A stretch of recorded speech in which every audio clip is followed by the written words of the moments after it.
This is now the third year in a row that I've tested a Sargo, or a Minor as it used to be before the Southampton boat show, and I always look forward to it because despite their flying potting shed looks, they're always great fun to drive, and I don't expect this 31 to be any different. This particular boat has got a single Volvo Penta D6 400 horsepower engine, should be good for well over 30 knots, and in fact they've fitted one boat in Lymington with a pair of 300 horsepower D4s, and that's doing 45 knots. What a sight that'll be going along. Let's jump on and have a bit of a closer look. If you've been on one of Sargo's boats before, then the layout will be pretty familiar. You've got this wheelhouse, and it's the fulcrum of everything. This is where your dinette is, this is where your helm station is, it's where your galley is, it's where everything is.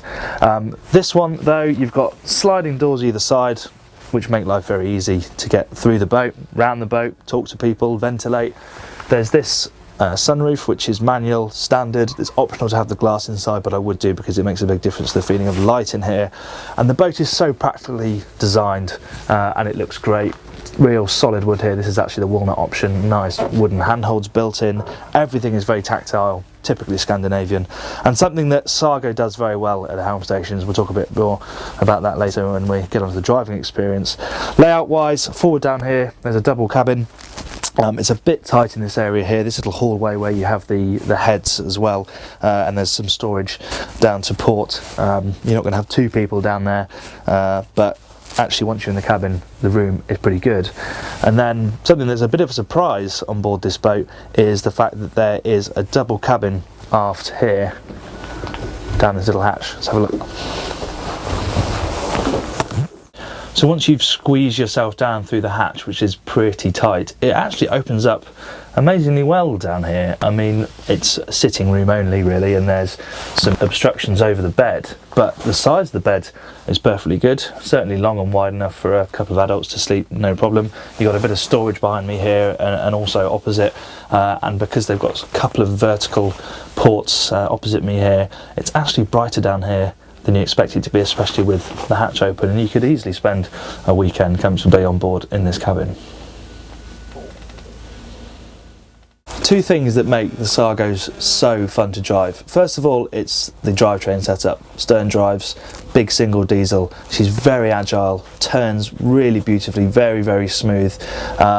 Little bit of cavitation if you really go into the corner very hard and open the tap, so it pays to be a little bit smoother with the feeding of the power. But honestly, out for the photo shoot, she was running rings around. It was really, really enjoyable, and it's something that every Sargo I've tested seems to do very well. The other thing is the helm position. It's a real lesson in ergonomics. This steering wheel, for example, with this comes as standard, the turning knob doesn't seem like much, but with a single stern drive it makes her so easy to handle at slow speed. You can turn the leg from side to side very quickly.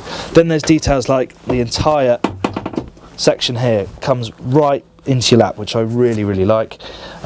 Everything then is right where you need it to be, front and centre. I'm nice and close in the seat. I sat like this the entire time during the photo shoot, didn't feel the need to move at all. The only time that wasn't the case was hard turns to port. Because of this cabinetry up here, it does make it hard to see out to port. Another reason to have the glass in the roof, because I actually found myself looking out through the roof when we were turning really hard. But view to starboard is absolutely superb, and you do have everything really falls to hand. You feel very sort of plugged into the boat, which is what I really like. So there's a very quick insight into the Sargo 31. Still a cracking boat to drive, really, really enjoyable, well worth a sea trial. And it may not have the best accommodation for a boat of this size, it may not be the best looking boat of this size, but what it does allow you to do is use it all year round, as this owner who took delivery in May has shown by putting 150 hours on the clock already. It is £240,000, which is quite a lot, of course, for a boat of this size, but then you do feel that in the way it's put together, the attention to detail and the quality. You can read the magazine report in the November 2015 issue.